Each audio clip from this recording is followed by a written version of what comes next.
Hey everyone, so today I want to talk to you about Heston's Feasts. Now this has been on television since 2009 I think, and I have been meaning to get around to watch it for a while, but I never found the time. Finally I've watched it, and all I can say is, wow. Heston Blumenthal is a celebrity chef, and I will say first of all that although he is great, if I had to say, would you rather meet Heston Blumenthal or Jamie Oliver or Gordon Ramsay, one of the latter two would be my option. I mean, I'm not massive on celebrity chefs, mainly because I can't cook, and as much as I'd love to be able to cook, I have no interest in learning. I know that doesn't make much sense. So I wasn't really watching this for him, whereas if it was a Jamie Oliver programme or a Gordon Ramsay programme, I would be watching it for the personality of the chef. Heston Blumenthal, Heston's Feasts, is fantastic. Anybody with an ability to cook could present it, providing they have the creativity. That's what I like about it. But I think he makes it completely unique and completely original. And it is very, very, very, very peculiar. It will make you salivate. I will say that now. So if you're going to think of watching it, make sure you're either eating when you're watching it, or you're just about to eat after you watch it, or you have a very strong will and you will not go and, eat everything inside after you've seen it. As the title suggests, Heston has hosts a feast. It's a bit of a tongue twister. Hosts a feast for. Oh, I give up. He has a feast for celebrity guests, but these feasts have a bit of a twist. They have a theme, and as you'd expect for it being a television show, Channel 4 programme, it is lavish. We are talking everything on these tables, but it's done with a bit of a twist. Each one has a theme, but it's not just a case of Christmas dinner party will have cranberries. The first series is all of different periods in history. So there's a Victorian feast, there's a medieval feast. I haven't seen every episode, by the way, I've seen a couple. There's the Romans feast. I think there's a Tudors feast. I know I haven't seen the Tudors feast, if there is a Tudors feast. The second series is my favourite. That one is more creative, I think, and it is broader and more colourful. It's more colourful, you have the Gothic feast. I know. Weird juxtaposition there, but the Gothic feast is obviously going to be very exciting. If I were to host a themed feast, it would be Gothic. It's something I love. I am not a goth, do not ask me, I am not. I just like dark things.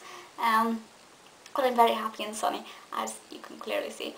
The Gothic one was great. There's the fairy tale one, which is an element I love. If I could go to a fairy tale feast, wow, how amazing would that be?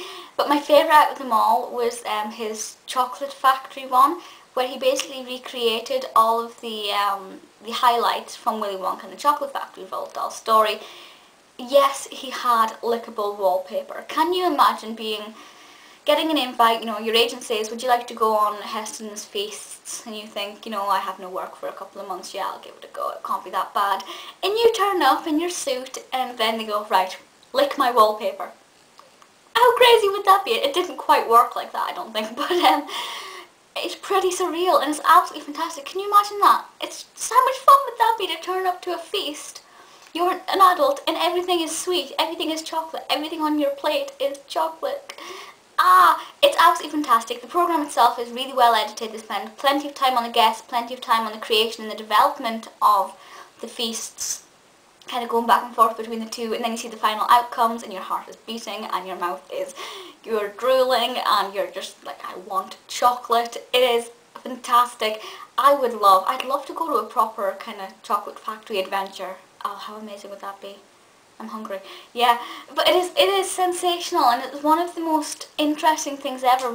Definitely the best culinary based programme, because it's so unique, and it kind of makes you think, if you were to host a feast, first of all, which celebrity guests would you invite? Let's say I'll name 4, just because I think 4 is a nice number. If I have to name 4 celebrity guests, who would I invite? Oh, now do I pick celebrities I'd never have a chance of meeting, or celebrities that I actually can communicate with on some level? Okay, celebrities I'd never have a chance of meeting. Helena Bonham Carter. End of conversation. Helena Bonham Carter, Melissa Joan Hart. Okay, I give up, I can't do it. But I think those two would be quite interesting. Helena Bonham Carter would be the first on my list for my Gothic feast. If you were to hold a feast, what theme would you give it? Honestly, he's already taken Gothic. Gothic would have been my chosen theme to start off with. So I don't know. What would you have chosen? I think Disney would be quite a good theme. That would be quite interesting. Yeah, that'd be quite nice to see what I could do with that. But yeah, Absolutely fantastic programme. Each episode is an hour long, which I think is the perfect length of time for the pace of the development. It goes quite hand in hand. It is sensational.